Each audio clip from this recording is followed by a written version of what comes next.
Yeah. You are live. So we've gone live. It's Friday, March 21st. And we are with the Highway Division with Bridge Programs. And please start off with your name and we're here to listen. Okay. Good morning. I am Carolyn Coda, PE, the Structural Program Manager. Welcome. I'm happy to be here and we'll go over the program.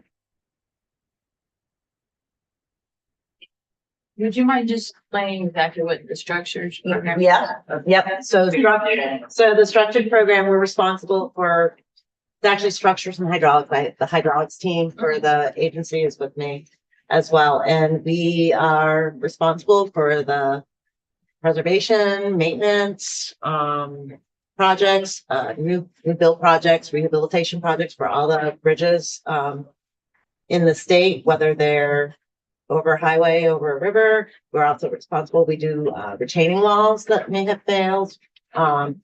We incorporate road work with our bridge project. And we do, and you'll see that I have 3 programs, as you can see up on there. I have the Interstate Bridge Program, the State Highway Bridge Program, and the Town Highway Bridge Program, which also includes federal aid town highway bridges in the Town Highway Bridge Program. So, that's what I think. You're welcome. So just to talk about the Interstate Bridge Program, those are our interstate corridors, and that funding is 90% federal and 10% state. Our State Highway Bridge Program funds our bridges, large culverts, retaining walls, as I said. Our shared funding, typically on those are 80% federal and 20% state. And then since we have a bunch of ER projects from the 2023 flood and the 2024 flood, and those are funded a little differently, 81.08% federal and 18.92% state. And then our Town Highway Bridge Program funds the federally eligible bridges on class 1, 2, and 3 town highways. And that shared funding is a little different. It's 80% federal, then there's state and local shares, and they vary depending on the project. So the state share can be 10, 15%, or 17.5%, or even 0% in some cases. And the local share would be 10%, 5%, and 2.5% respectively. So it's always a 20% match to the 80% federal funds. So are the details of this available somewhere of the different levels of local share? I can provide that to you, but yeah. So just quickly, kind of an overall picture of our 26 budget for the Interstate Bridge. It's a total of about $45 million, and $42 million is federally funded, and then the 3 million is from our TIP and our TIP bonds. And then for our State Highway Bridge Program, it is approximately 75 million, give or take, and 61 million is federally funded. And then we have the TIP and the TIP bonds, about 10 million. And then we have, there's always a little bit of a local share on some of the state highway bridge projects. About 2%, that's if they're doing something that we might participate in. So they put that share in. And then the 4 million from the department. And then for our Town Highway Bridge Program, that's about 37 million, give or take. 32 million is federally funded at 84%. The local share is 2.5 million plus or minus, and then the TIP and the TIP bond, the money comes from there for about 3.5 million. So just to give you an idea of our funding over the years, so in 2008, so the blue is the Interstate Bridge Program, the red is the State Highway Bridge Program, and the green is the Town Highway Bridge Program. And back in 2008, we were at about a total of 45 million, kind of like that 40 to 60 million. And then when Irene hit in 2011, you can see our funding increased quite a bit. And we were in 2015 up at, 140 million. And then we got all those bridges all done. Our program kind of went down due to funding. 2020 COVID, we were about 100 million. That's where we've been maintaining. And then you can see a big jump from 22 to 23. And that had to do with the IIJA funds, and then we have the flood projects coming on board. And so our funding has increased to a point where right now we were just over 160 million in fiscal year 25, and this year our program's about 160 million total in 2026. You can see that the interstate was very low here, trying to bring that back up. The state bridge program kind of stays the same, and the town highway is a little bit higher right now.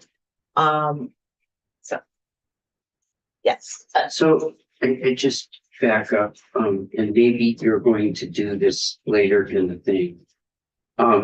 It doesn't help me a whole lot to just see the dollars. Okay. With, and the funding and the level in that.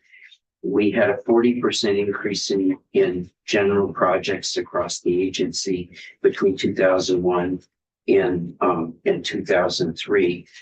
What is, and the inflation, these are not inflated dollars. This is all a constant dollar amount that got appropriated. So what really is more interesting to me is to be able to compare year over year what we've got done. And so, and maybe you guys. I ain't gonna get into that. Well, I don't have a chart, but I'm gonna share with you what we've been doing. Just for future references, the dollar amounts to me don't really matter all that much. Yep. It's the work that we get done. Yep. Go ahead. Thank you. In that vein, I think what really matters also, in addition to the dollars, I mean, I'd like to see both things. Where the status of the bridges, Yep. because my understanding is after Irene, before Irene, the state had a very low percentage of bridges being in good shape, and after Irene, our numbers went up. I mean, way up, right? Correct. And so probably after IIJA, they're gonna go way up again. And for bridges, they have a 50-year life, hopefully. 100-year hell. Yeah. Well, in my district, they go 100 years. But you were arguing over something that was started 200 years ago. Or... yeah, I know. I think good thing I like history. But the point is the demand going forward for massive investment in bridges is going to be less, and we should be able to project it so that we don't assume that the high levels that we have now are going to need to be continued, unlike paving. Right, yeah, and I think you're gonna see in the future that funding is gonna start to drop. Right, which will be okay. So I just think we should have a long-term plan about bridges and understand how, what the where the bridges are now, you know, what condition they're in, because that's very relevant. And you can even do it by mileage, you can do it by bridges. Or... You have a comment, Senator from Grand Isle? No. Well, yes. I mean, it was years ago now, but if you think the spending, I don't know quite know how to put this without. We did a lot of work 15 years ago. We were climbing, we went, and the chairman here spearheaded the effort. We were climbing under bridges with Channel 3 News on our back. Yeah. Filming underneath the bridges, and that's when we instituted the TIB fund. So we've come a long way. I mean, and I see the rise in spending in the last couple of years, but I think a lot of that's just due to inflation. Isn't it? it's inflation and the ER projects that we have normally wouldn't have. You'll see that we have 26 emergency projects that were just programmed since 2023. That's part of our program. So Right. So, I mean, I guess my point is we're not in that bad a shape. I don't think we're not great. Irene did set us back a bit, I'm sure, but No, I agree with you. Actually, I. No, Irene improved Moved that. this ahead. Yeah, Well, It probably was did. ahead, I mean, but- no, It was ahead with our condition. Right. Exactly. yeah, and it was FEMA money, so we got a better deal. No, it was, It no, was, Wasn't it? it was, yeah, ARPA and But Irene, no, there wasn't, I think Rob, it was. well, some FEMA help. Yeah. Right? Rob? Right. Rob is gonna- he's gonna set it all straight. For the record, Rob White, Project Delivery Bureau Director. A lot of the fund was actually federal highway funds for those, for the Flood Irene. flood damage Okay. project. There is some FEMA money in there, but there's also the majority of the roadway stuff that we deal with, bridges, Thank you. roadway, is FHWA money. And the silver lining to any of this flooding that's gone on started back at Irene and the 23 floods, because I think there were 2 or 3 of those, and the 24 flood.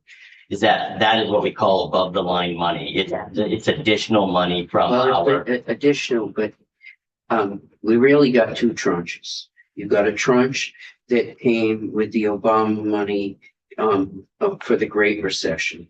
And they had big infrastructure projects that went out. But everybody, and what helped us particularly then is if states couldn't make the match, it went back. We got a significant amount of money because we could make the match. absolutely. And we partly were able to make the match because we never bonded for the TIP bond fund and we used the money there. Then we went to Irene and we had a bump up, but we had to make the match. Our trouble has always been making the match to do that. Absolutely. And we got caught up on a lot of bridges quickly in that period of time. It's why I specifically asked, the dollars don't mean crap to me. The real thing that means, how much work have we got done? And at the end of that, how many of our bridges are structurally deficient? Do they fit in the categories? And where should we be at a given time with this fluctuation, knowing that ever since we built bridges, they started building bridges in the teens and 20s, then a bunch got waked out in 27. We did a bunch 80 years later, we're in a pickle because we're in the, but where are we in those cycles? That's more helpful to me than the dollars, because the dollars, I can't compare a dollar today to a dollar in 1950, except for what I know that's helpful. what Yeah. Logan just did for us was helpful to me in understanding what the pressure people put on them then versus what we're doing today. And go ahead, Rob. Sorry, that's No, and I was just. those are the kind of things I look for. Yeah, absolutely. And I was just gonna mention that I don't think Carolyn has any performance slides in here. We can definitely get Can them get for them. you, but our structures in this state are actually performing very well. We're doing great in that arena. And my only point was, because we've replaced and fixed so many with these flood events, we are doing very well. So I think generally we're doing good, but as all of you have said, there's a lifespan to some of these bridges. We still have flooded 27 bridges out there that are either getting rehabbed or replaced. So, I think we're in pretty good shape. And I Very good, can, I that's can get, right, and I can get you some much more information to kind of show you where we are at. And you can also look on Be Transparency. I believe if all of our bridge inspection reports are They're there. available, you can literally click on a map and see the performance. of Yes, each you of can. our bridges. So that I have used, because people will say things and then you go, well. Yeah, it's actually pretty good compared to, right. This has a 4 to 7, and that's good. Yeah, but a lot of it relates to like life cycle. Right. That, so I'm just saying in your presentations over that, where are we in the life cycles? How many do we have in, very good condition versus structurally deficient and in the different categories? And that's way more helpful. Yeah, and I will get you that information.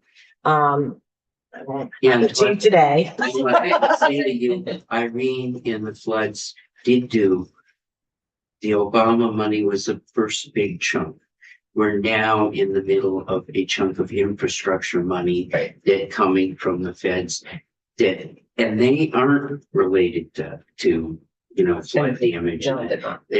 We've had stuff like, but the issue for us really is how do we have enough money to make the match? Mhm. Yep. Okay, so I will get into, I won't talk dollars too much. Well, I don't mind. I will get into some of the highlights of each of the programs and what's going on. And I know that yesterday Matt introduced you to the PennG reports, and I will have that information for you as well. So just overall, $161 million for bridges. We have 159 projects that are funded. That includes our scoping projects, our engineering projects, scoping money in there, and then the projects that are funded for construction. Out of those 159 projects, we have 26 emergency projects and 70 projects funded for construction, and our spending decreased $3.8 million from last year's fiscal year.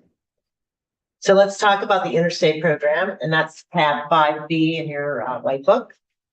We have 22 projects funded. 9 projects are funded for construction, and we have one bi-state project, Vermont, New Hampshire, which is the Hartford Lebanon Interstate Project, which someday maybe they will finish that bridge. Yeah, someday. And I will say, I know that this is not a Vermont bridge, but this bridge project has become even more imperative because the other connecting bridge on the New Hampshire side is crumbled. It was one, I was very happy to see a bridge in New Hampshire, not Vermont, dealing with this situation. But it's now, there's only one artery to get into that part of West Lead without that bridge. So this has become, I hear a lot more about when is this happening? When are we gonna have full traffic flow? So I'm very grateful. So it's still moving, and we do have a share in that. And then I have 6 bridge maintenance and preservation projects. So just real quick, some of the projects that are happening right now, there's the rehabilitation of the 2 large bridges in Royalton over Vermont 107. We've got planning on spending $9 million this year on that. That's a 4-year project. We're going to be in year 2 this summer. We've got some large culverts being replaced in Linden.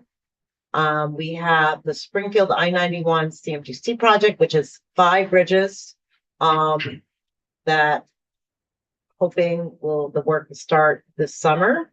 It's a large project, replacing a couple of bridges, redoing the on and off ramps at Springfield exit. We have the Lebanon, New Hampshire Hartford project that I talked about. We're going to replace a bridge on the interstate in Brookfield, and we have a deck rehab in Fairleigh, some culvert projects coming out in Fairleigh, and then we're finishing up the Richmond Bridge, US 2 over the interstate. And that's the Westminster project, or 991 that we just finished. Yeah, that was an intense project. Yep. Yeah. It's beautiful. So our PennG new projects, and you'll notice that all the new projects, with the exception of one scoping project in Richmond, are bridge maintenance projects. A couple were canceled, but these are just typically replacing a joint on a bridge, maybe doing a little membrane pavement, do a little deck rehab above a bridge, but these are the projects we have going. The completed projects were the Fairleigh St. Johnsbury, which was a bunch of rehabilitation of several bridges on I-91, the Westminster project, which I just shared with you, and then there's a Westminster maintenance project that was completed. What's the bridge on 89 that's around Bethel? Oh, That's the Royalton project. That seems like it's gone on a long time. It's gonna be 4 years. This is year 2. This year. Wow. Yeah. But They're gonna be, so this summer, they will pour the new deck, new railing. Hopefully they will get traffic. Traffic will move over there. And then they will do the southbound bridge. One day there was like a boom truck on its Yeah. side. That was that was sad. Summer, Yeah, that was Happened last year. there. They just. tipped It over when they were kind of taking tipped that. over, yeah. But that was on the contract. The contractor didn't have it quite set right. And that yeah, that caused a wasn't big us. traffic. We didn't. It was not us, it was the contractor. So It didn't look Yeah, good. I got a lot of emails about that one. I was Yeah. like, "Ah." Yeah, that wasn't good. No. I Okay. think I was out in the field that day when I I found think out just about it. having it laying Yeah, I there know. for so long. I know. Like, are we- I know, it didn't give me confidence in my Yeah. past. Yeah. It's still there. So this is the 10G expanded costs. These are the estimated costs increased by more than 5 million or 75% from the estimate in 2025. So the Colchester project, this is project actually, I manage it. Matt's project manager is the project manager for it, but this is the Access 17 project. And there was an increase of about $8 million in the 25 book, but that's reflective of the inflation costs. It's under construction. The prices were a little higher than we anticipated originally, but that project is underway. And that's an exciting project. Our BM projects tend to end up, they're typically under $1.5 million, give or take, the between 500,000 and $1 million are maintenance projects. This particular project in Hartford, we had to do more work than we anticipated, so the cost has increased. The CMGC project, which is the Springfield project, it's 5 bridges, and due to changes in our estimate is now more reflective of the actual cost. There was an increase of 22 million, and then same thing with the Swan project. Can I? Yep. The Colchester one, is that the one that is like coming from the south, the second one? Pat David To Bridge. Go to Winooski, it's like Winooski Senator South. Brennan, It's after that, you'd get out there to go to Milton. or Milton, the Good island. Island. Okay, so So- that's past the Should be Winooski correct, one. yeah. Okay, One more. Oh, Okay. yeah, so it's, they're redoing the on and off ramps on that particular bridge. Brand new bridge, new lights, new signals. It's a pretty exciting project. While we're on that, what's the completion date on that? I would say the completion date, I believe it may be like next spring, like 26. They're gonna have the traffic on the new bridge this summer and then finish up all their road work. Normally, our projects, we may have it completed and we'll be on the new bridges or the new roadways like in the fall, but sometimes it has to go into the following spring just to finish up cleanup work. Can I ask a bridge adjacent question? Yeah. I think it's exit 16 or 17, the double diamond work, Exit 16. that's 16. Is that, can you just give me a quick update? There was a time when we talked about that a lot, and I haven't heard about it at all. Well, you're gonna hear about it later today. Are there any, Okay. are the lawsuits all done? Yes. Yes, Okay. yes. Yeah, so that is supposed to be, that's being advertised soon, right? Yeah, Is so, it out? Matt Bogacek, the HSD program manager. The DDI is the Colchester project under Exit 16. We have that out for advertisement currently. So we are ready to build pending project award. So construction is planned to start up, I believe, the end of this year. I don't know how invasive they're gonna get. End of this, like, construction year? It's the end of this construction year, yeah, 2025. And I believe that the completion date is in the middle part of 2027. I think it's, It'll really take more than 1 year. Yeah, yes, yep. yes, for sure. That's a whole year to educate drivers. Right, well, yeah. No, it'll be intuitive. It'll be good. It'll be good. It'll be safe. Video game things that we did. Can I ask so I just want to make sure I've got my acronyms right. BM, Bridge bridge maintenance. maintenance. IM, Interstate, interstate maintenance, and then NH is national highway. National Highway, Okay, NH, yeah. and the 23405 is the bridge number?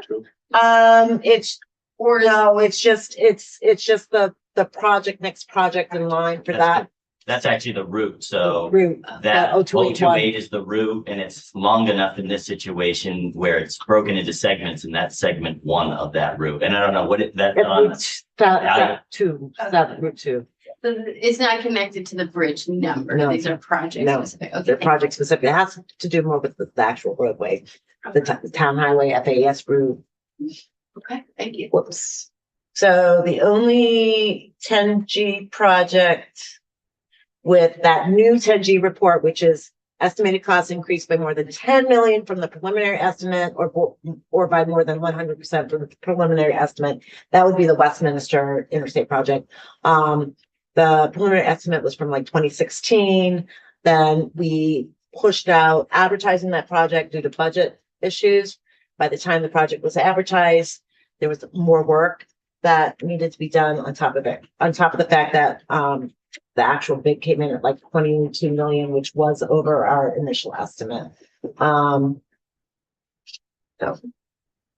our state highway bridge program, which is tab 5C, we have 85 projects funded in that program, 43 projects funded for construction, which includes 20 ER projects, 9 bridge preservation maintenance projects, and then 26 permanent ER projects. So our spending is up, and that is due to the introduction of some new ER projects and just cost due to inflation. Highlights would be we advertised the Reedsboro Bridge replacement project on Route 100. That's going to be under construction this summer. We'll be spending about 10 million this year. We've got a bundle, Worcester, Elmore, Vermont Route 12, which includes 4 structures. That's going to be under construction this summer. It's a 2-year project. They'll probably do 2 or 3 bridges this summer and then the other bridge the following summer.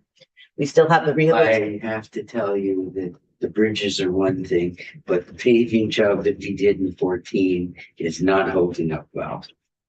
Just on so you know. well, yeah, between Elmore Yeah, and Montpelier. yeah. So, and then we've got the continuation of the rehabilitation of the Quechee Gorge Bridge. Yes. It's getting there. So close. So close. The Pittsburgh project on Route 7 is, will be hopefully completed by the end of this year. We have a bridge on Vermont 9 in Searsburg that's under construction currently. And then, we have a bridge on Route 5, which is over the railroad, that's being replaced this summer. That's in Rockingham. On Route 5. Yeah, it's, I don't know which one that is. it's over the railroad. There's a lot of them. I know, over the railroad. But I have a question about a different bridge, if that's okay. It's technically in Westminster, but there's a part of Westminster that kind of scoops into Rockingham. Okay. So Rockingham is actually more impacted by the bridge than Westminster. And Is it the town highway bridge? Yeah. Spencer? I will, so maybe that could be a longer conversation, but just one quick question is, are bridges subject to the complete streets analysis? yes. Okay, good, because I think we need to beef up that process personally. But in this case, there might be other ways to fund what Rockingham wants and what doesn't matter to Westminster. Well, yeah, because with Westminster, they're paying for the bridge. Exactly. Rockingham is not paying for the bridge. Right. So what Westminster typically wants, but we look at, we No, we I focus on, understand. yeah. But the Complete Streets program, I think, should include looking at other sources of revenue Oh. for like sidewalks. Because there are other sources, there could be other sources of revenue if we took the time to look for them, and especially for something that's gonna live there for 50 plus years. 100 years. Yeah.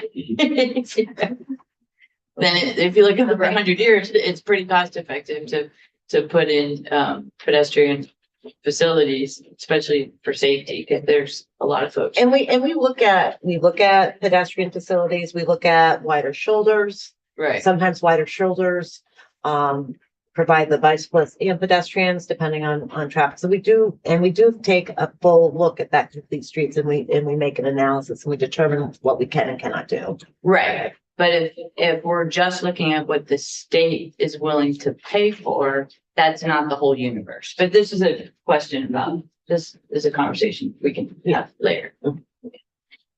Just want to quickly highlight when the Irisburg Emergency Project, just real quick, that those are the pictures where that's where the beams caught on fire, and we ended up replacing that in a matter of 6-7 months. So that was That's sagging, isn't it? oh, it's sagging and it's going this way and it's going that way. So yeah, we removed all the beams and we replaced it in 6 months. We closed the road to traffic. We didn't maintain traffic. We got it done. So Was that an accident that made it? yeah, it was a winter storm in the fuel truck, the propane truck, I believe, that came down into the riverbed and that was right there was on fire and the heat was so intense, and they had to let it burning and burning and burning. So that happened last winter. Did insurance help pay for that? Yes, yes, we're working on that right now. Yeah. Yeah, they're still working on it. Okay, so our 10G new projects for the state highway, they're all ER projects.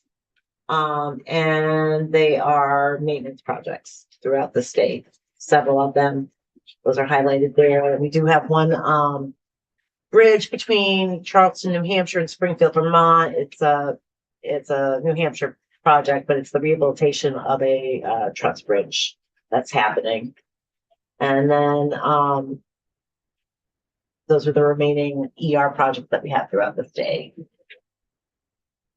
The Weston one? Yep. That's not because of the flooding. Yes, it It is that bridge. Oh. It's not a wow. bridge, it's a culvert. Okay. It's a culvert.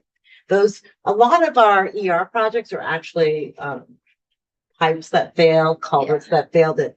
The one in Jamaica, it was a bridge. But a lot of them are culvert replacements. Okay, that's helpful. Okay. So there was the Weston was on 100. There's a Londonderry, 2 in Londonderry that were part of the flood. And it's a good clarification. When you picture a bridge, your projects can include pretty much anything. Anything, and typically we do, right, we do the culverts greater than 6 feet, 6 feet. 6 feet, and we inspect on the state highway and the town highway and the interstates, anything over 20 feet every 2 years.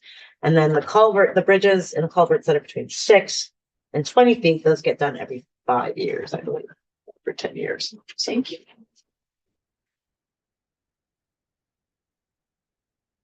Go ahead. Are we replacing steel culverts with steel culverts? Are we going all type of culvert? We typically, a lot of them are the concrete. We're replacing our pipe arches Yeah. or our round pipes with culverts based on hydraulic capacity typically. Right. Needs something bigger. There are some cases where we do replace it with a metal plate arch or something like that. I find that we're doing more boxes, more 3-sided frames, things that, because a lot of our structures, the issue is they're undersized, Yeah. right? They were, especially on the interstate, they were all built, that's one size fits all type attitude. And so they all got in there and now they're struggling. Yeah. The only 10G expanded cost is a culvert project that's in Essex by the 5 million or by more than 75%. It's culvert on Route 2A. The initial estimate was kind of low. It's very complex, so we redeveloped that estimate, so it's increased by about 2 million. And our expanded cost projects, 10 million from the preliminary estimate, or by more than 100% from the preliminary estimate, there was a project between Hanover and Norwich, Vermont, the rehab of the Ledyard Bridge, and that ended up, we're responsible for about 31% of the cost on that project, and our estimates come from New Hampshire. So if they don't have good estimates, then we're not going to have good estimates, right? So that one was slightly higher from that preliminary estimate.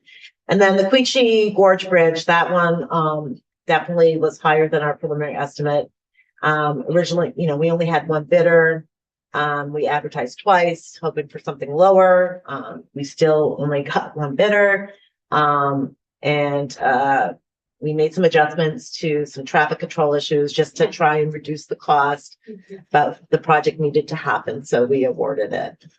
Well, I just want to say there's a reason why I wanted to be on transportation, and it's because there are tons and tons of projects in Windsor County, but the Queechee Bridge project is such an economic driver. Yes. That I really appreciate that it feels like it's been moving as quick as you possibly can, while also maintaining the fact that this is a very heavy tourism intersection. And so you have hundreds of pedestrians and many, many cars all trying to go over this little bottleneck of an intersection while people are working, because the busy season is the summer. So I've been really grateful to see how responsive the project managers have been to concerns of the employers there and people who rely on the tourism. So I think this is our last summer. Is this the last summer? I think it's gonna be the last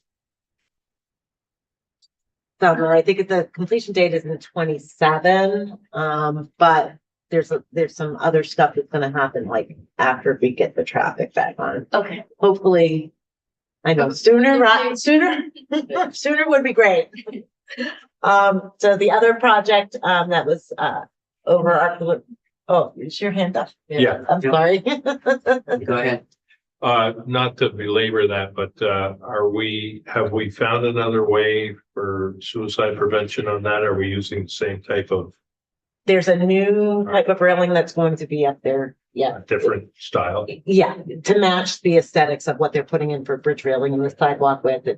There's definitely gonna be the suicide We've prevention. only been talking about that for 30 years. You know, Yeah, yeah. We should, if we can, we should have someone come in and show us because I think it's actually a real, when it's complete, it'll be a real crown in our project and work because it's going to be beautiful. I mean, at least the images, the pre-made images look incredible. It's supposed to be all glass. So you're basically going to be able to walk out there and see everything. It's improving safety. Like it's a double win is what I believe. So we're actually class. I don't know if it is. I don't know if Oh, it is black. we had, the last time I saw a big presentation was I was on the select board.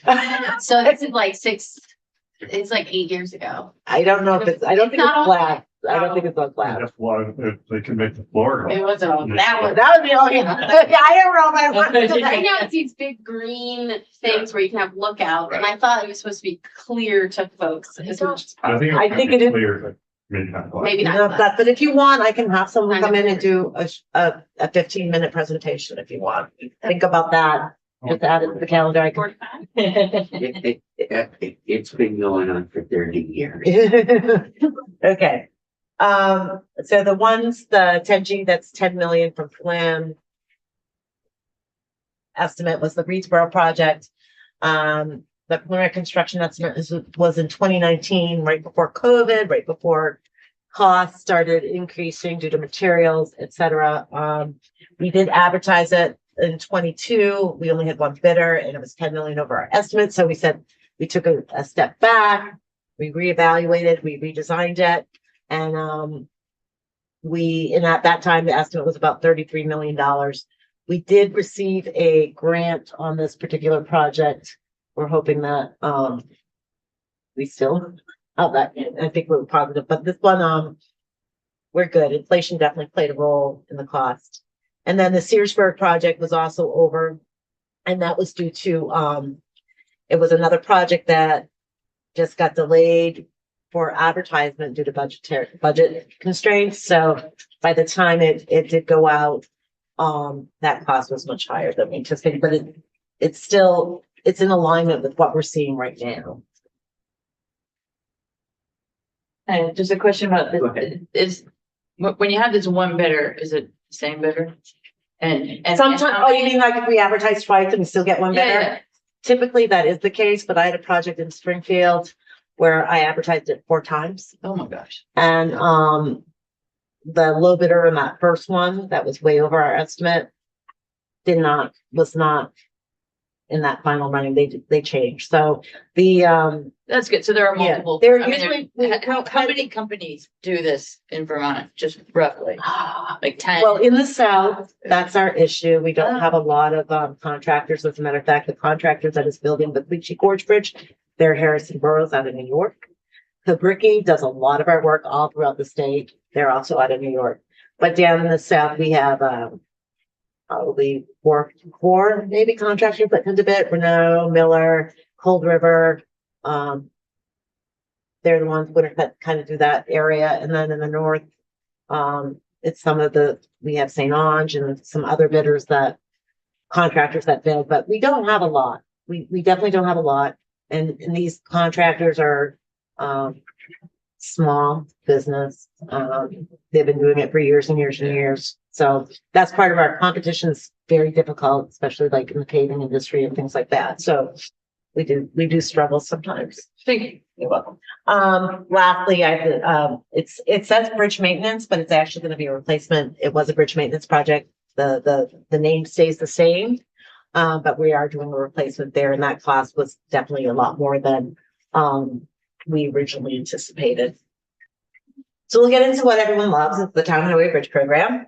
That's about 38 million. We have 52 projects funded.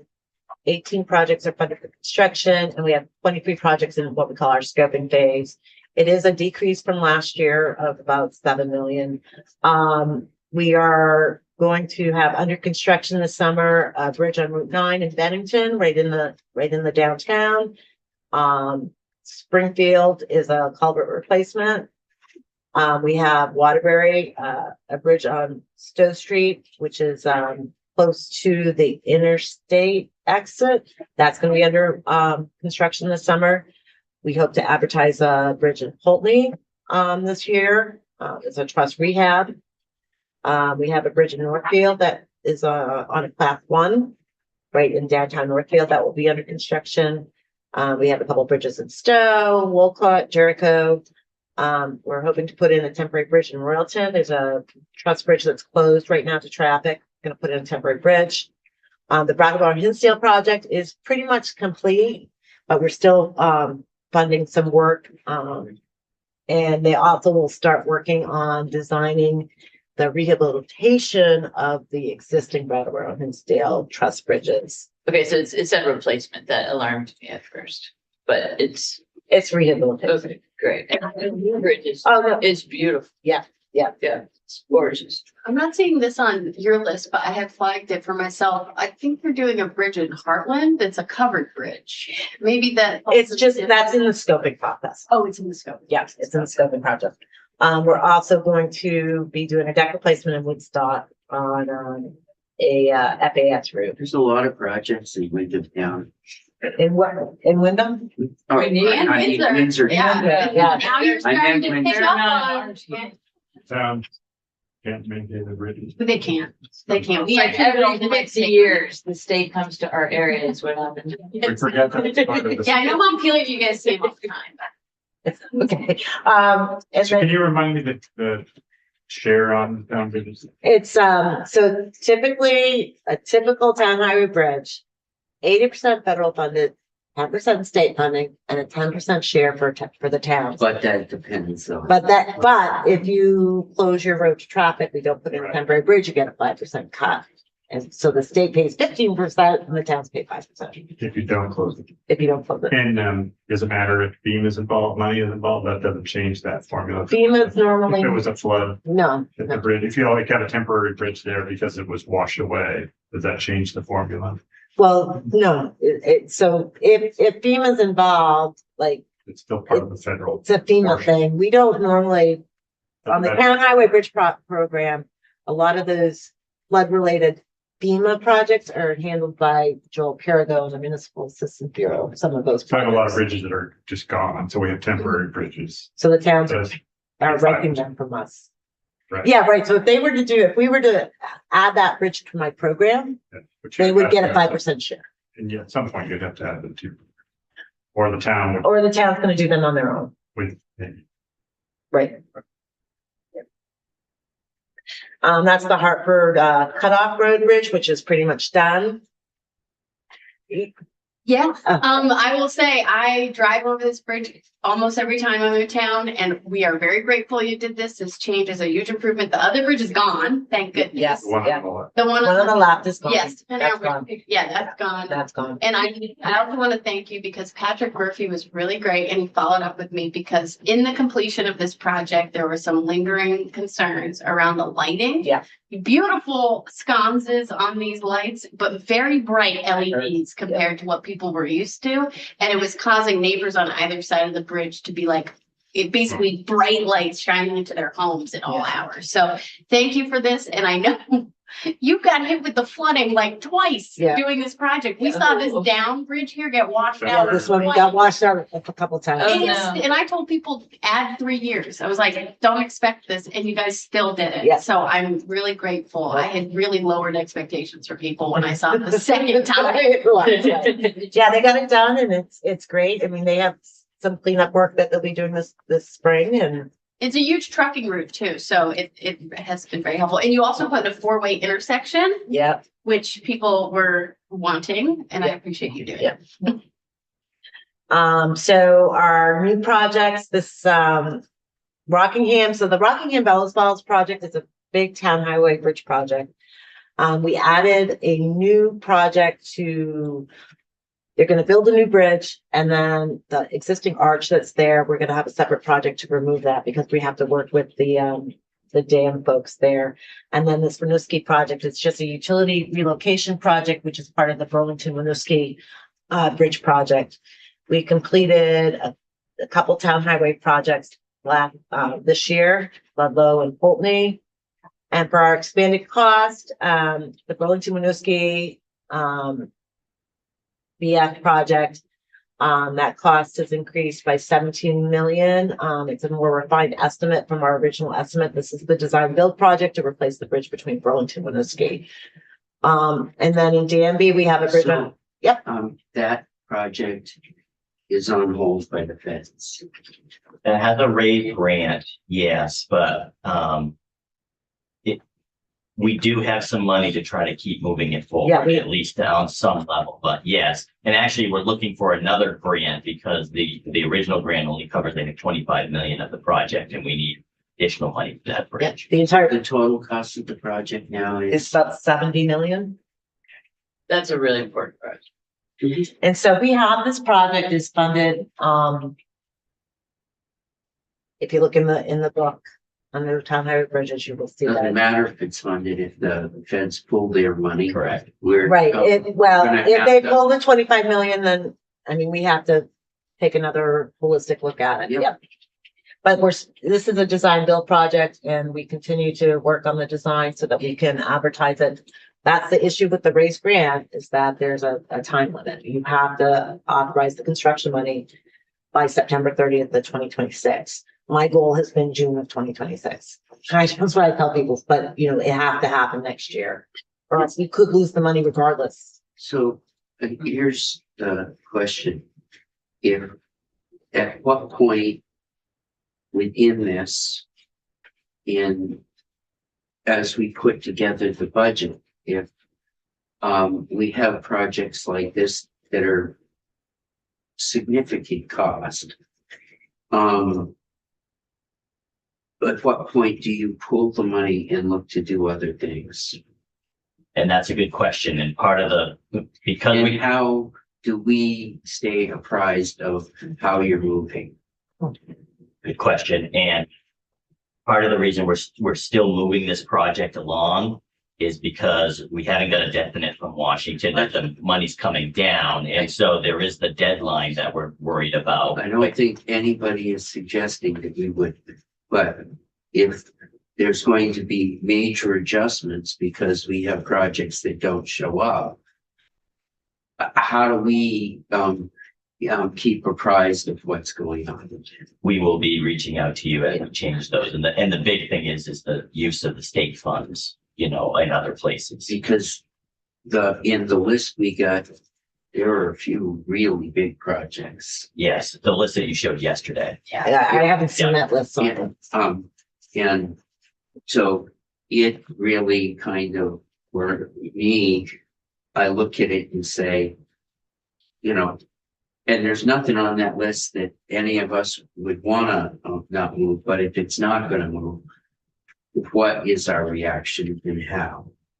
Yes. And don't forget that this one has 2 cities that are contributing to the cost as well. So it's Right. not a full 20% state funds. yeah, that one is, it's 80, 10, 5, 5. Yeah. Thank you. And that has the pedestrian parts combined into that. There's gonna be a new bike path or sidewalk on it. Yes, we're There's putting, one now, right? no, It's a sidewalk. there's sidewalks on each There's a side of the sidewalk bridge. on both sides. We are widening that bridge. It's going to have, it's tied in actually. So there's the Burlington Winooski Bridge project, which has a race grant.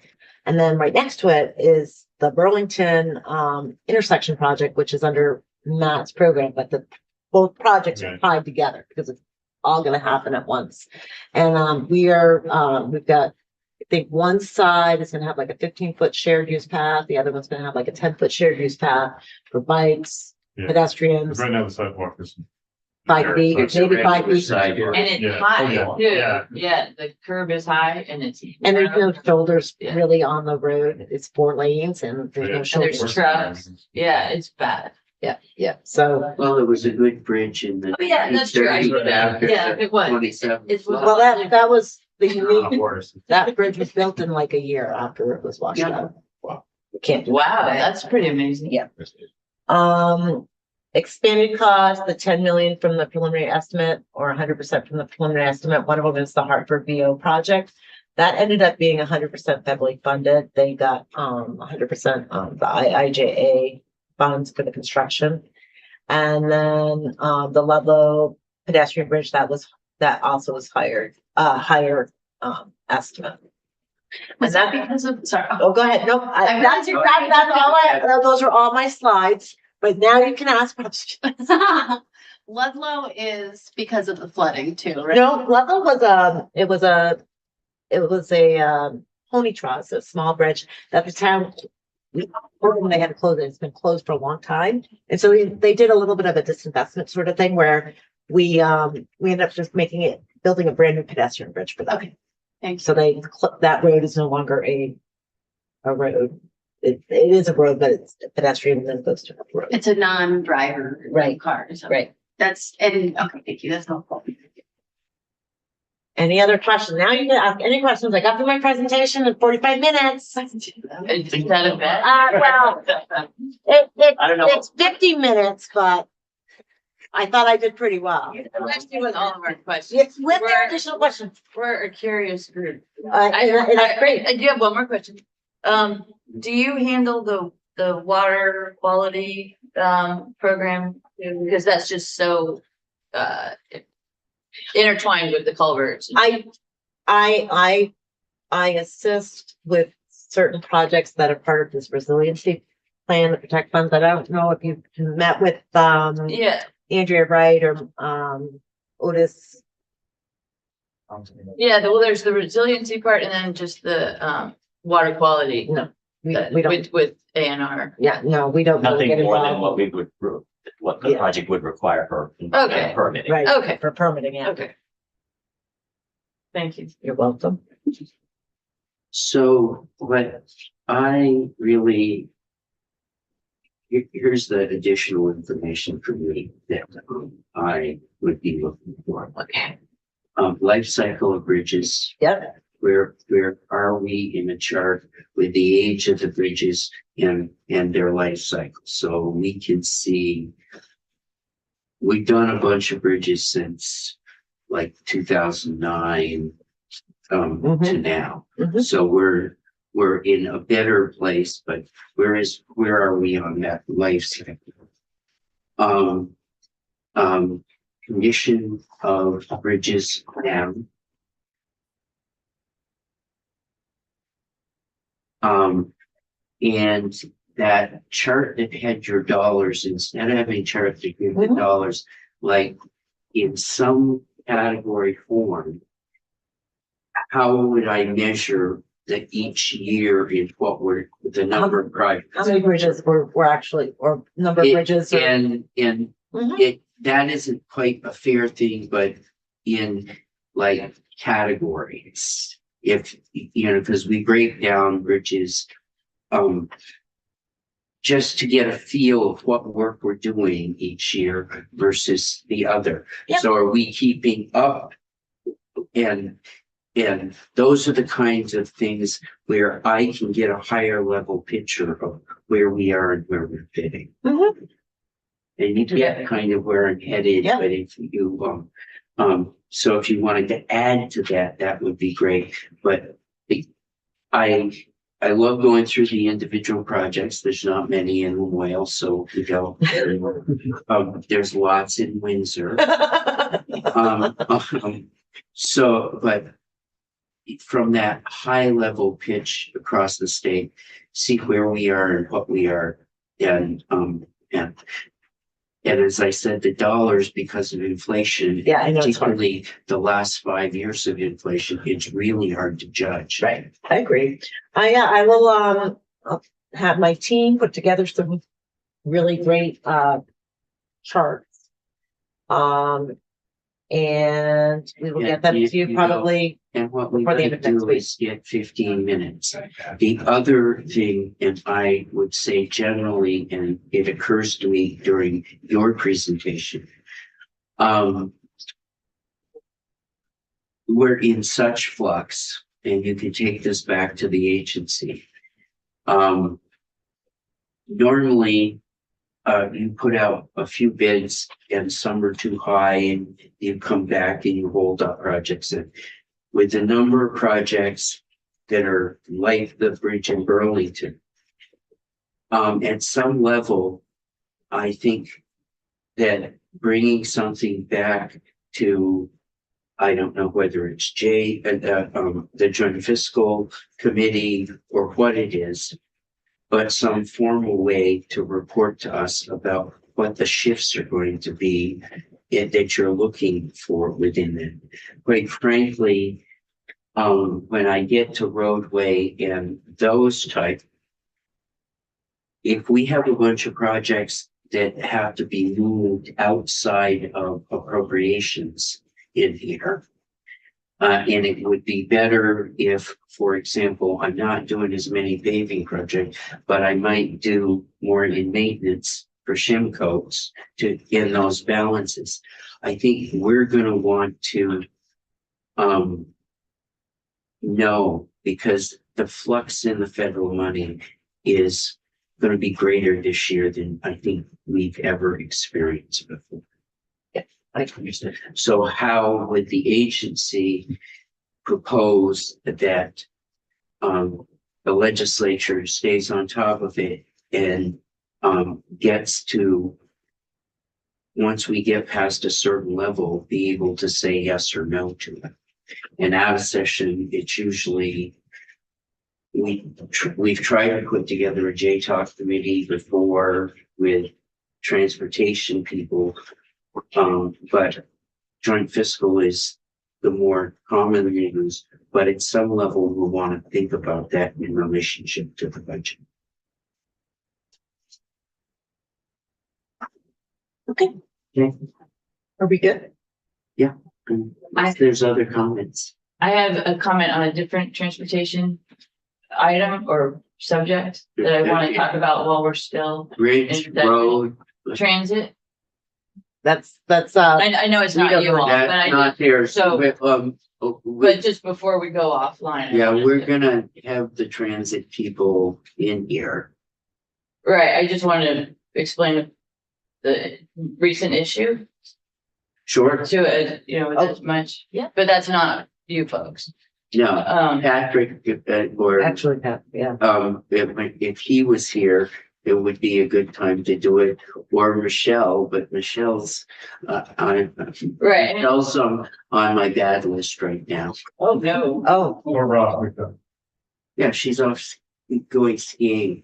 Well, Rob- Left us all alone, Just gotta. off on vacation. Like, you know. I guess they're allowed to go on vacation. And Ross actually did respond to my email. Yeah. Okay, So I yeah, very Ross much is actually appreciate good, that. of course. Yeah, especially since he's on vacation. But I am alarmed that it looks like V-Trans has, I think we're trying Rich to is schedule refused. them the first. I know, I just want people to know that it's an issue. Yep, And, I think we're trying to get them on the schedule as early as we can next. They're coming on Tuesday. okay, Perfect. okay. But they've already made some decisions cutting transit routes, public transit routes this year. They've already told the providers to reduce routes. And that concerns me very much because I believe that's a policy decision that the legislature should be part of. That's. I think, Andy, you want to come in and we'll have committee Sunday morning? No, we can. It's just, I see it as an urgent issue. Yeah, it's on our agenda. We're taking it serious. Thank you. Okay, Okay, great. thank you. Thank you very much. And I guess Matt's coming on board to finish up his presentation. Chair Westman, I did just let Michelle know that you're upset. She just texted me and her response is, ha ha ha.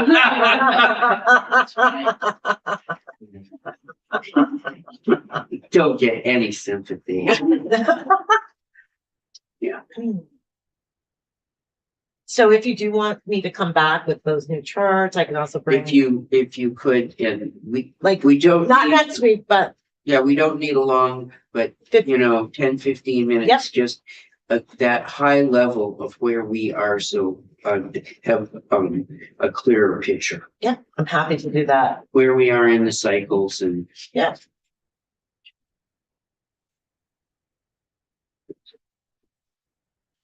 All right, we're gonna take you and then break in because there's a very minor amendment that the senator from Chittenden Southeast he has some concerns and amendment to the miscellaneous EMV bill. What senator? The Senator Chittenden. from Oh. No, Senator Chittenden from Chittenden. I know. Like what? Chittenden. No, I was like, he's from Grand Isle. yeah, okay, but yeah, I understand what you're saying. That when and What he's, does he got? I just wanted him to come in and I think it's from the finance. Oh, It's from individuals and Okay. oh, well, then that's fair. yeah, it's a little thing. It's not. it's in there. We just- I got it. It's. Where's the email? Yeah, Yeah. yeah, it's not, but the problem is, Tuesday morning. We're gonna go on the floor and that's gonna come up and I want the committee to just hear it. Who did send the? Oh, floor amendment, yep, from Megan, yep. Oh, okay.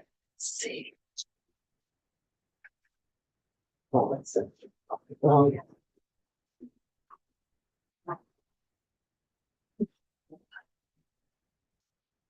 Okay, Yeah, I mean, the whole point is that we're charging for, so. They want. well, and they can't really do it till the new computer system comes in. At all. Right, yeah, so it's, Yeah, this year. I did just like charges. well, with the new, $100. yeah, Oh, my gosh, really? it is a little different. Wow. Find us a yoga studio, it's $25 right there. If you're an hour, even before, if you don't cancel in 3 hours, you're really yoga. $25. Well, I mean, they need to get their Yeah, we've seen revenue. this. Go ahead. All right, well, thank you for having me back. For the record, just to start off, Matt Gotchick, I'm the Highway Safety and Design Program Manager. Coming back to talk about the roadway program and the traffic and safety program.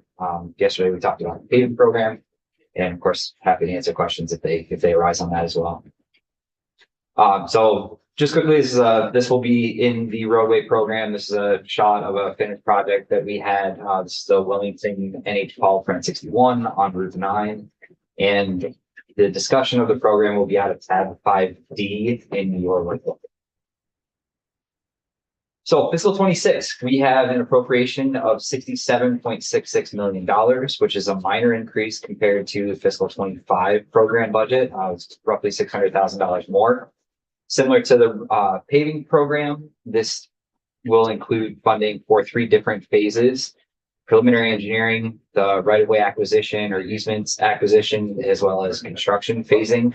I'll note that, yesterday we talked about the fact that the paving program doesn't typically have a lot of expenditures in the right-of-way line item. this program does. Many of these projects just extend outside of the right of way, so we do have to obtain some easements to make sure that we can get the construction completed. What this translates to in terms of projects. So the budget has funding shown in fiscal 26 for 47 different projects within the roadway program. On top of the construction funding, this money will also fund the engineering or right-of-way acquisition phases on an additional 47 projects. The breakdown on the bottom here is showing the total projects that are listed in the program on the left side. Those are the larger numbers. So what I'm showing here is there are 37 different standard roadway, long linear or intersection type reconstruction type projects. So that's full-blown replacement with engineered materials. 5 of those projects will have funding or show funding in fiscal 26 for construction. There are 35 small culvert rehabilitation projects in the program. 14 of those have funding in 26.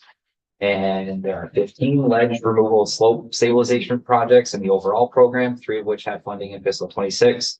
And then, interestingly, there are a number of emergency projects that have come in that are in the roadway program. They have a different subset of funding through the ER program.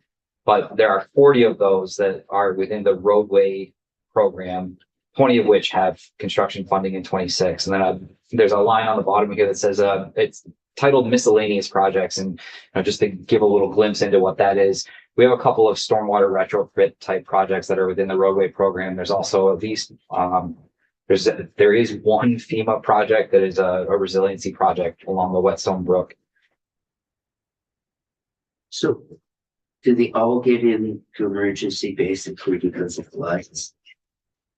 The projects listed in that ER line or the emergency line, those would be as a result of the 23 and 24 floods. Okay. Yes. Okay, so that's not a normal amount. That I don't know that I don't know previous years. I would guess based on the magnitude of the 2 storms that's probably more than normal. Okay. But that's a guess because of how large those storms were. Thanks. So kind of to the point of the emergency project, the list that's on the screen, and it is a little bit small. Many of these projects, you'll see the designation that is an ERP number. Those projects are all projects that were added to the program as a result of the floods. These are emergency projects, permanent repairs, and the 23 versus 24, that's the year of the flood event. So most of the list of the projects that were added to the roadway program are emergent needs. There are a couple of them that were added. You'll see that there are some without that designation that may say STP call Bren number. This is a bit of a toss-up. Some of these are small diameter culvert replacements ahead of paving projects. So trying to get those out of the way, let the ground settle, and then the paving project comes in so that we have a nice finished roadway when we're done. Some of them are a little bit larger diameter that are within the roadway program that may have to go through hydraulic analysis to put in something that's more adequate. Go ahead. So in some of the projects, like I noticed the Thetford one, and maybe I don't, it's not chronological, it's not alphabetical, so I can't quite see it, but they have $0 listed next to it in the white book. And I just want to know, is that because there's just not money in it for this year and you've identified it, or why is it $0? I'll give you an exact example. I just saw the Topsom one, which was listed in the book, is $0 across the board. It's possible that they were identified as projects and the project was created again post 25 budget cycle. So they're now new projects that are in the program, but they may not have funding until a future date that extends beyond what the white book is showing. Okay, so in that case, like I'll give you the Hartford STV slag removal and culvert rehab one, for example, that if I see $0 fully in this, but it's here, I can assume that that's being identified for like 2028 or like 2027. Is that the right way to think about it? Or if it is a program project, and it's in the active list, and you're seeing $0 across the board, what I can say is it's planned for the future. That has 3 fiscal years or just 2? Yeah, it looks like they also break it down by federal, local. So I But don't it know goes what out, I can't remember if it goes, how many years it goes out. it doesn't actually show it's me on this. 20. I know if I go Yeah, to here, it details shows. have the- it. Plus three, right? Current plus 5, yeah. But, and there's projects that's been in the book. Yeah. For 10 years. Mhm. That have never gotten a number next to it. Is Yeah. that right? I mean, it could be in there for a long time without getting assigned a dollar amount, because it just never gets to that priority over all the other projects. It could be, yes, yep. Okay, That's how a lot of companies. I would think that situation is one of two things. Either the project is complete, so um, you would be able to see the expenditures that happened prior to that, and it might show up on the 10G report that's coming off the Yeah. book. Or it has newly been identified and it probably just doesn't have money in the future if it's for priority sake. okay. Was that, Thank you. was that the Yeah. SCP PS24 project? You are, I don't know if that last number, I can't find that last number, but it is an STP code 128. Okay, so yeah, that one is in the program and it's something that's being actively worked on. So, I'm not sure I don't know why the numbers are showing up the way that it sounds like they're showing up. But yeah, thank you, Rob. That's a good clarification. So some of these would have completed. They're still showing in the program, but you're seeing $0 across the future because we're not going to spend anything. Others have been programmed, and because of our budget development and prioritization process, they aren't showing up in the snapshot of the budget that we're seeing right now. Okay, thank you. Yeah, when I get calls from constituents on some of these projects, like especially the storm damage or armoring, they wanted to know if AOT, how they're holding in new understanding of river corridors and flooding that's going to seem to be happening on more frequent basis, and how the armoring, causes flooding downstream, makes it worse. And incising the banks to armor them can cause future problems. So is there a process when you come back to kind of fix it, to look at other options about not trying to armor it and keep the river in the corridor, let it flood, which might include like land acquisition, to say like, okay, now we're not going to try to, we're going to allow it to flood this field instead of waffle.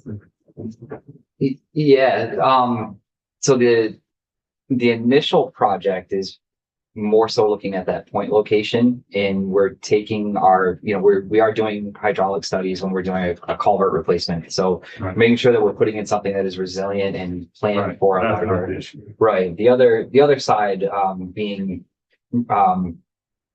stream bank armoring along the Right. roadway. Usually we are trying to make sure that we're protecting the infrastructure that's there. Going into a land acquisition downstream is not something that's typically done within these projects.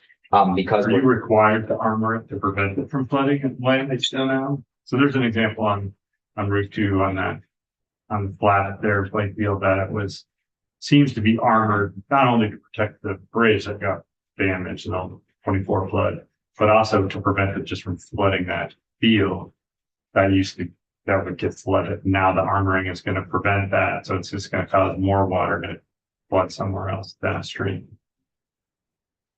That's what that's what the people that work at A&R deliver on their. Yeah, so if there's any temporary or permanent work happening right after the emergency situation, we're probably not looking at those. If there's a permanent project that's gonna come later, we will look closely at that. At the time of the emergency, we're just trying to protect stuff. In that situation, the river takes a hard bend. And I think that property owner right there got hit pretty hard because it took a lot of material. Right, out. well, that's after the bridge, yeah. But before the bridge, there was a field next to the road that now the armoring looks like it's gonna prevent that field from getting flooded. I see what they're saying. So that they're like, why did they armor it that far up the bank if they're just trying to protect the bridge? It seems like in their view that too much was armored. It seemed like it was additional channeling, but maybe that was. Generally, I know that area very well. Generally, there is a floodway through there. And we would not try to impact water getting to that floodway because that's important during Yeah, flooding yeah. events. So, So normally Some may think it's higher, but maybe we thought it was Looks- okay. higher after the flood, Yeah, level everything out. that area had a lot of sediment deposited Yeah, on yeah. both sides. Okay, thank you. Can I ask a big Go ahead. general question, which is, so you've got stormwater flow restoration projects Yep. to the tune of $13 million in total. That's a lot of things for a lot of money. Where do we get to see what those projects are, and what does statewide stormwater flow restoration mean? Sure. So we would probably have to look in, Jesse, you said? Well, Jesse had them originally, but Yeah, so we are working on the designs and the advertisement of those projects. But we're working in coordination with another entity. I know, we're working with Jen Callahan. Yeah. And she is kind of identifying where those projects are. She has been working with others to identify where those projects are going to be put out. And then once the project location is identified, they come into my program and we work to get them designed and then advertised and then pushed through construction. So So how do you, I guess the reason I ask is because there are so many places in Windsor County that could really use some statewide stormwater flow restoration dollars. How do you prioritize those projects kind of in these big bucket things? Like how do you identify them? I can speak to the fact that I know that there is a plan for a certain number of projects within a certain amount of time. I don't know how they prioritize those. We probably can get somebody else down here. I believe Jen would be Jen Callahan would be the right contact for that. Because she did work on the development of the plan and then has a very clear understanding of, where, when, that sort of thing. Okay, thank you. That's helpful to understand. It is a large amount of money, and I think we've done this for a few years, this kind of. Mhm. So, it would be nice to understand a little bit more. Sure. I'm going to kick you into the bench. You got it. Gently. And let Damian go. He can explain what Senator Chiflin is doing. I just need a vote out of the committee, so next Tuesday we will have spoken to the amendment. Oh, look here. There he is. That was Sit up there with you. Yeah, why don't you both get up and It's like you're holding.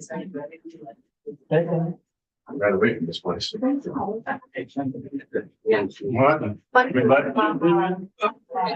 You wanna drive me up here or something? Whatever happened to that, this band? Chitlin band, like a music band or? I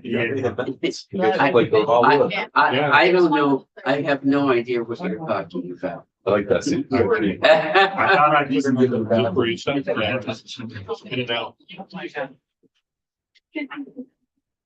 Love what you've done in the place. Yeah, well, we tried to change it after you left. Kind of wanted to, fresh. Yeah, we're actually gonna We bring. still this have the back. votes false. Yeah. Yeah. And the same. And we still have the, if you'd like to, So I'll set this up. Are we online? We're good. you're all set. So Senate Finance, was looking at your S-123 You bill. need to give us. My name is Thomas Chittenden. I'm a state senator representing the southeast area of Chittenden County. Thank you very much. So I'm here with an amendment, to S-123, your DMV miscellaneous bill. It is out of committee. We no longer have possession of it, but Senate Finance did vote it out on a 4-2-1 vote, effectively because of, I don't want to speak for those that voted against the bill, but the biggest consternation was around this topic, and we just didn't have time and we wanted to move it along to get it to appropriations. I believe in your bill, you repealed the authority of the DMV to charge $29 to set up a road test. That was, if that $29 fee had ever been actually collected, would be applied to the road test, thus, negating the fee should they show up. But if they didn't show up, the $29 would be forfeited. So it's effectively a deposit of sorts. The committee didn't, that with the testimony in the JFO note, as well as from the commissioner, there was 3,200 no-shows last year. which if you do the math out with an estimate of 4,000, there was a concern that this is potentially sacrificing $120,000 in revenue. We aren't collecting it, so that's, not a great argument. But more importantly, and I think the commissioner who came in, who has seen this language and actually contributed to some revisions to it, he did, I believe, and you could hear from him, but I do think the committee saw merit in keeping this on the books. So as DMV might be able to institute this, it would, I would argue, incentivize people to hold their appointments. I have a 16-year-old daughter. She just turned 16 a week or so ago. We got to schedule a test in June. And if you don't charge me $29, I'm just going to grab like 4 different spots, whichever one might work for my schedule in June. Interesting. And then the DMV people, they will have a committed employees waiting around, which is happening now 3,200 times. So we see merit in keeping the DMV's authority to be able to do this, giving them more time to consider it. The commissioner saw value in that too, as they're implementing their new system. And we pushed this out for a whole year. So even if this still just doesn't look like they can do it, they can come back and have the same conversation in January. So this just undoes your repeal of this authority for the commission. Did I miss anything, Damien? I think you got it. Okay. All Senate's finance members all agree to put their name on this amendment, but should your committee not like this, I'm sure we can retract. Commissioner, I think, is on screen and would like to make a comment. Good morning, Andrew Collier, Commissioner of DMV. Correct. So I just want to phrase this from the DMV side. We're not looking at this as any sort of revenue generator. We do agree. I think having some skin in the game for individuals is not a bad thing. As the senator said, currently you are able to book multiple time slots. And as I'm learning my position, I just found this out from that committee the other day. And I've instructed the team as we're developing to implement this 29 with the new system, that Vermonters will no longer be able to book multiple time slots. And I think majority, I don't have any set data, but I would opine that majority of that 3,100, 3,200 individuals that were no-shows were duplicate booking appointments. I guess if I was a 16-year-old, I'm going to book a couple appointments in case I fail my first one. I'm already on the books for my next one. So I do think there is merit on both fronts. One, having that $29 deposit. We added language to allow some flexibility for us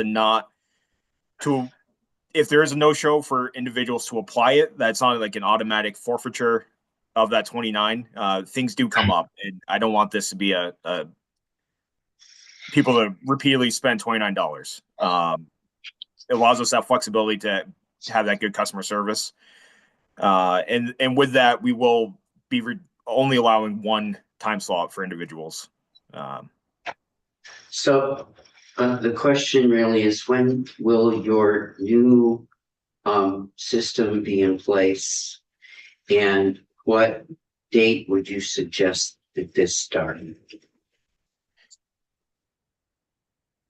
The system in place, apologies, it's that Veterans Weekend. I keep messing up the date of this year. I would say by January 1st. I've been told it should be there on the go live, but I'm just on the team a little extra buffer. But I would say in that January timeframe, we could have this implemented in the new system. The amendment begins July 1st, 2026.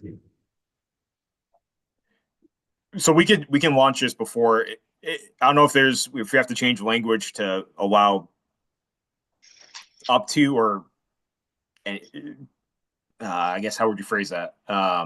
Sooner than January 1st. We would be safe if we did this January 1st, 2027. Yep. 2026. 2026. Yeah, I mean, 2027 Okay. would be more than safe. Yeah. Okay.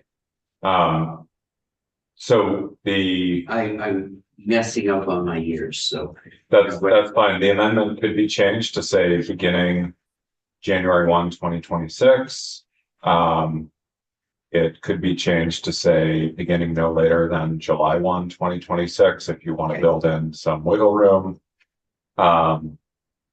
So that's definitely an option. I don't want to speak for the sponsors, but I imagine I would expect them to be quite amenable. yeah. And I did just want to note the commissioner mentioned that there's some flexibility built in. You'll see that on lines 15 and 16. This allows for not just 48 hours notice, but good cause. So if someone tests positive for COVID or something the morning of their test, they can call up and cancel, and the commissioner can give his staff a list of, what's good cause. And so snow, maybe something like that. There could be a variety of reasons the commissioner determines, but this leaves it up to the commissioner to determine that. And just requires that it be good cause, not just, I didn't want to go today. And that's about it for the changes there, and the language change on the date. Whatever works, I can put into a draft 3.1. So I would move if you're ready for the motion. Yeah. It's me. I would move that we accept this favorable with the change in date, to What version? July 1st, right? well, so already July 1. I think, Commissioner, we were talking about Okay. earlier because you're going to be online around Veterans Day this year. Yep. It'd be 11/12 we're online of this year. I've been told it can be built in for that time frame because they haven't started this section yet. But if we're able just to give a little buffer there, just in case. So, so why don't we just say we approve this? Yep. And if they come back with an earlier date, I'll just, Yeah, that's fine. I don't think. Okay. What would you say? We're pretty much agnostic to the date.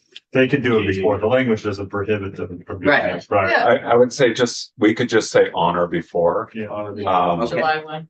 Yep. So, okay, and then they could go live. They could go live the day it goes live with the fee, or they could, if they're having some hiccups in the rollout, they can always delay that, just as long as it's done by July 1. I'll draft that as a draft 3.1. You need it for the record. I guess you're just doing a straw poll, Yeah, we're doing. so strong you don't need a vote there. record. Are we all in favor? Yes. Yeah. All five? You only vote once. Yeah, just let me know. Okay, You'll send me the 3.1. Yeah, thank you all. Thank you. Thank you. Thank you. Good. Thanks, everyone. Good idea. Cheers. Great. thank you. For your time. Yeah. Have a good weekend, everyone. You You I know. It's just sitting here and Back in the chair. Sure. I'm such a huge fan of stuff. She's making the chip. you know them all. Well, I know. Everybody thinks there's. Disc golf. Great. The son I met disc golf. However, she never brought. Yeah, she was a page, right? Yeah. Overboard. They're nothing. He might have got her. I thought he was talking about once, but that would. Now, okay, we're still on. Personal details. Thanks, security.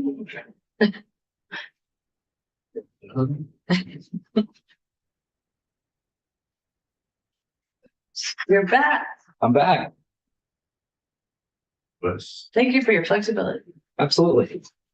Thanks for having me. Anytime. All of these go through, take more time than people think. Yeah.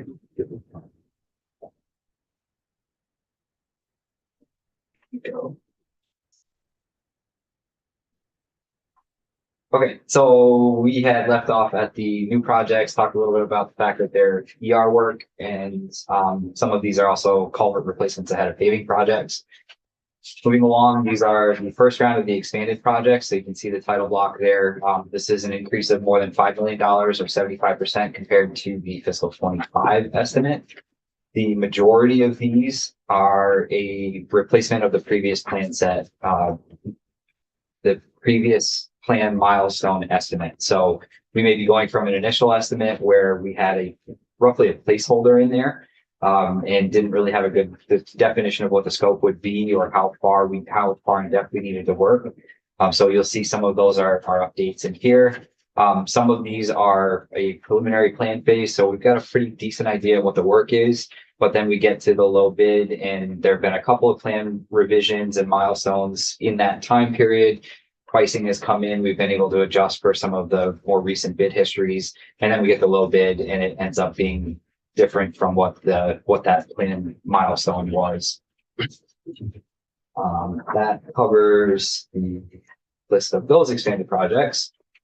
The second type of expanded projects they were reporting on are the increase of $10 million or more than 100% from the preliminary plan estimate. So we talked a little bit about a couple of the things yesterday that would play into this, and you'll see a couple of notes in the slide. So there are two definitely that I'm seeing quickly here that were increased by more than $10 million or 100% when you compare it against the preliminary plan stage. But it's very important to note that the preliminary plan stage was in 2014.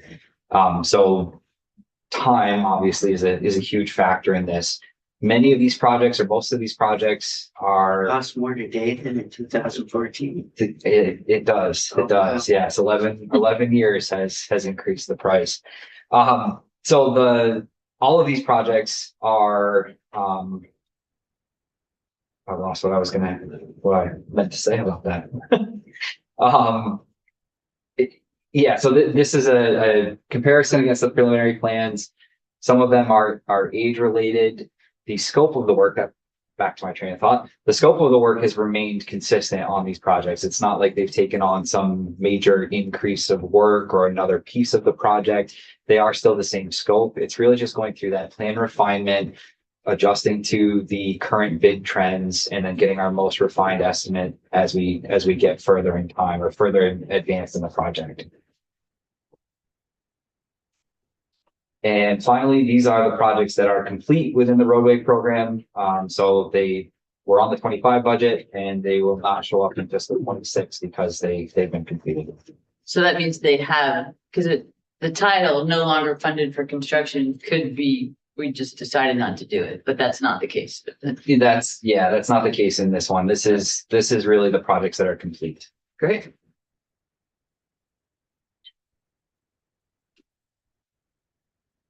No question. Sure. I was trying to find it before I asked the question, see if I could answer it myself, but you do have one bit around the state federal lands projects flat.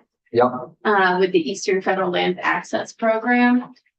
And I've had a few constituents reach out to me about concerns with tree clearing. And I'm trying to understand if this is that they're referring to, or if there's another tranche of money somewhere. And what is the type of tree clearing that you would be doing with the $1.1 million that's allocated to that? That is under Joel, isn't it? Yes, it is Joel, but maybe I'll wait till Joel comes. Yeah. Okay. Yeah. Because I guess there's been some rumors spreading that there's going to be this major tree clearing project on federal lands.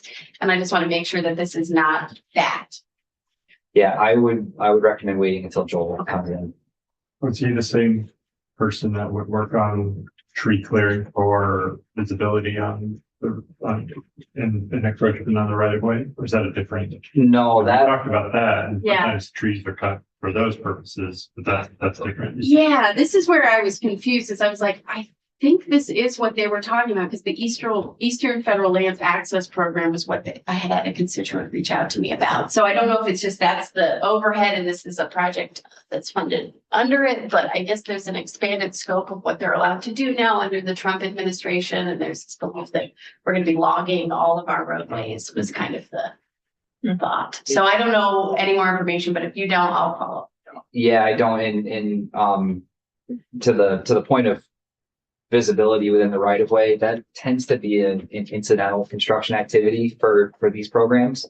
So we're cleaning up around signs to make sure that you can see them clearly, or signals.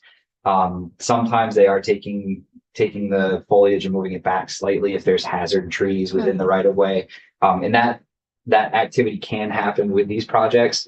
Oftentimes it does happen out in the maintenance districts when there's not a project that's planned in that particular area, or if the scope of the work doesn't necessarily meet what is needed to clear some of the foliage back. Thank you. Yep. Okay, the third program that falls under my purview is the traffic and safety program. This would be tab 5E in your white book. This is a shot of a project that we just completed back in 2024. This was a combination of both a paving project, resurfacing US 5, and then knowing the timelines of both and having the ability to make some adjustments so that we could put the signal system in. It was a signal project too. I don't know if you want to pick it. No, you got me. It's very colorful. No, It's really wild. Yeah. Say, can we talk about this? I took a bike. This is right near my house. I have had people joke that they thought this was built for me because it's literally my route to and from work to go to the It co-op wasn't? cashier. I know it wasn't, yeah. It For the wasn't? record, it was not, I had no part. But there have been obviously lots of feedback on anything that's new. And one of the pieces that I've gotten extensive feedback on is the part to the right, where you see there's that little turn. That is not cleared by the town. So essentially in the winter, as a biker, you're not using that because you either go on the sidewalk, which is cleared, or you have to go around where that car is on the brick or in, exactly. So it kind of defeats the purpose of it, which is what You I. used to be able to turn the car there. There was like. Oh, yeah, the intersection actually used to be way further up. And so you would stop way further up and take a right, but now you stop further back, which is so much safer for pedestrians. And that building on the left is the senior center, and there's parking on the right. So the amount of older folks who would be like running for their lives across that intersection, who now have the time and the signal and aren't going to be hit by somebody, is great. But there are, this has caused a lot of conversation in the community. And I'm excited that we, through the process of identifying it as a town, that we wanted bike and pedestrian roadway access, we were identified, as my understanding, for this type of project. So it was it didn't happen to us. We asked for it and we're given it, is kind of my understanding. So I appreciate the work there. And it's a beautiful intersection. Yeah, well, can we talk about it in specifics? Is it? Sure. So, yeah, it's very cool. So the green crosswalk, that's for bikes, and I guess bikes would walk their bike on that. There's So, a bike signal, yeah. I mean, that would be the intent as opposed to the other. Yeah, so this particular intersection has, we put in bike actuated signals. So I don't know if can you see my cursor on there? Yeah, So this signal head is actually, it's a, green, yellow, red, like you would normally see, except on the signal face, there's actually a picture of a bicycle. So it's dedicated to bicyclists that come maybe towards you in the image on the other side of the street. That cut off pedestal pole has a button on it for bicyclists. They push the button, they wait to get a signal, and then they get their time to go across the roadway according to that bike signal. So they are using it, the green markings that are there, they indicate that it is a true bicycle crossing, so they don't have to dismount and become a pedestrian to walk across the crosswalk. They're actually within a bike lane. okay. So they're able to use it. And that's how that carries through on the rest of the intersection too. Anything that you see there that's a green marking, that is a dedicated bicycle crossing. Yeah, that's wild. So then I've seen the separated bike path that's separated just by paint. Mhm. I've seen them with the widths, varying widths, and you have really big widths going. Yeah. And I would think that bicyclists, or what I've heard, because we have similar but not that intense, where I am. I would think they would want a bigger actually bicycle path, especially because of winter. Yeah. And so- debris gets into the part that's right by the Right. So curve. the layout for this, and I'm glad you kind of talked about the genesis of the project.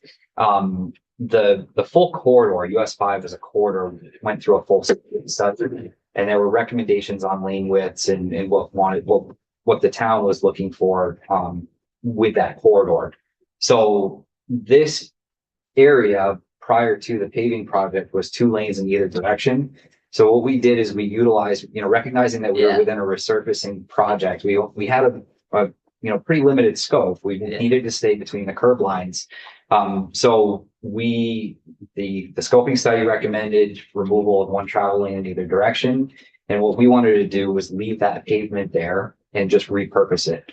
So what we created were these buffered bike lane or buffered areas. They're buffered bike lanes in total, which was in alignment with what the scoping study was recommending. It was leave the pavement there, leave the width there, and then create that safe zone where you have diagonaled or hatched out areas so that you create that space between vehicles and bicyclists.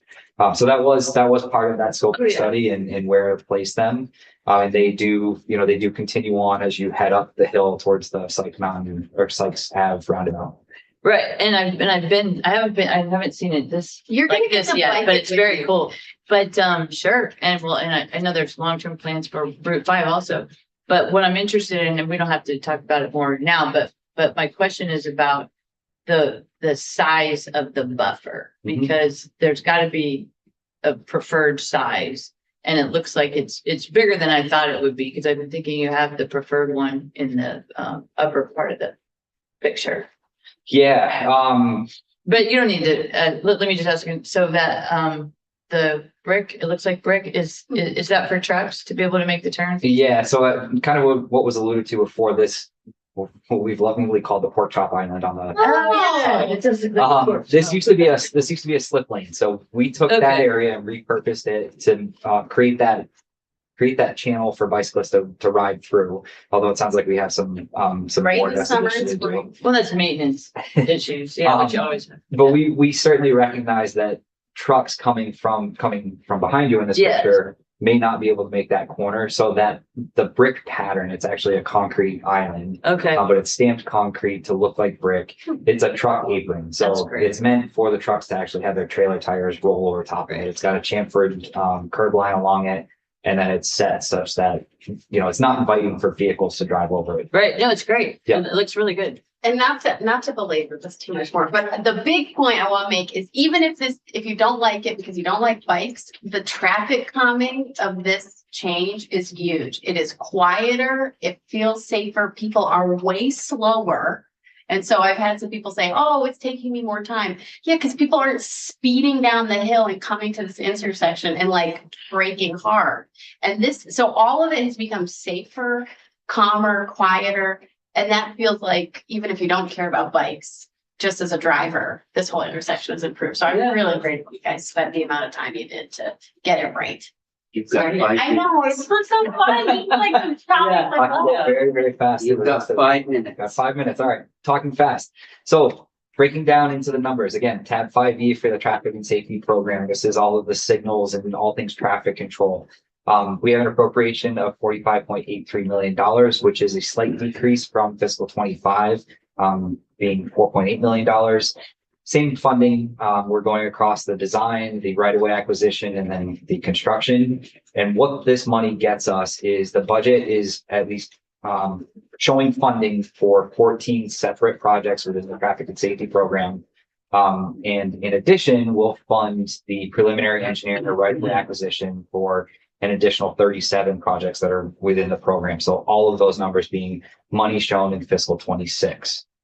The total number of projects in the program is 61. You can see the breakdown on the bottom here. I'll note that within the text, you can see the number that are actually being funded in those different categories. The categories are truly intersection improvement. So that's anywhere from hardware updates at existing traffic signal systems where maybe the big infrastructure is good, but the other stuff is outdated. So your traffic detection, your traffic controller, those may need to be replaced. But in general, the signal is there.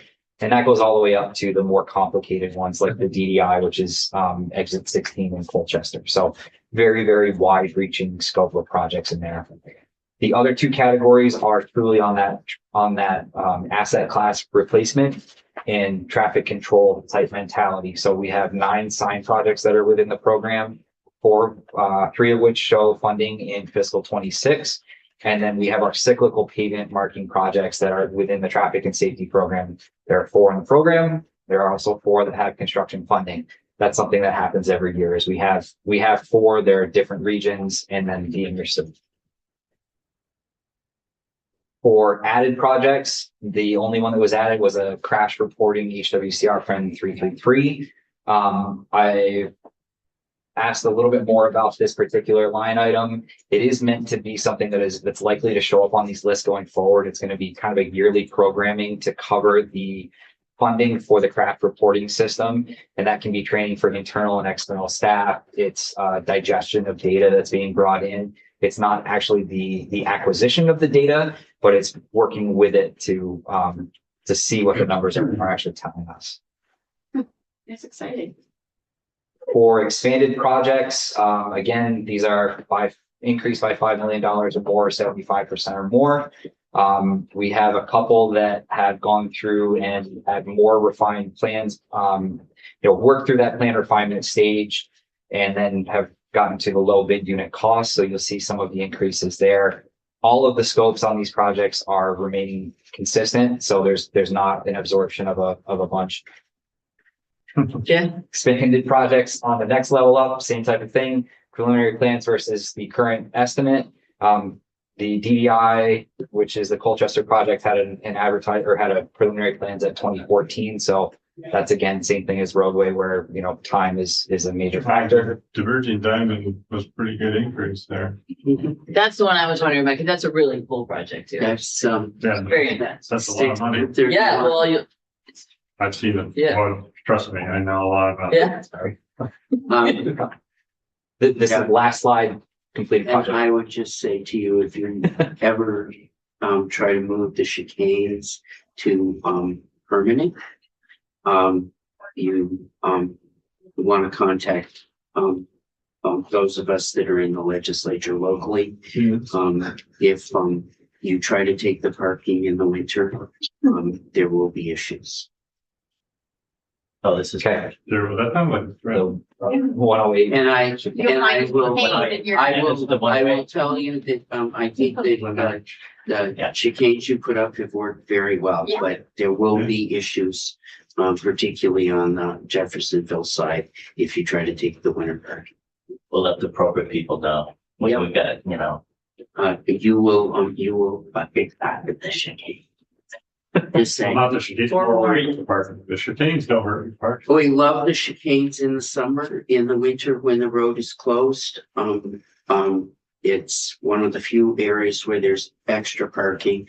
And I had a deluge of people emailing me. Because the chicanes stayed there and then they couldn't Yeah, park. They pulled the chicanes up on the Stowe side, but not the Jeff side. And it's a very popular parking Right, yeah. spot for people skiing. appreciate the heads up. Yeah. It's the first year we haven't talked about the notch. Yeah, really, yeah. We like it. Well, we're not. Take us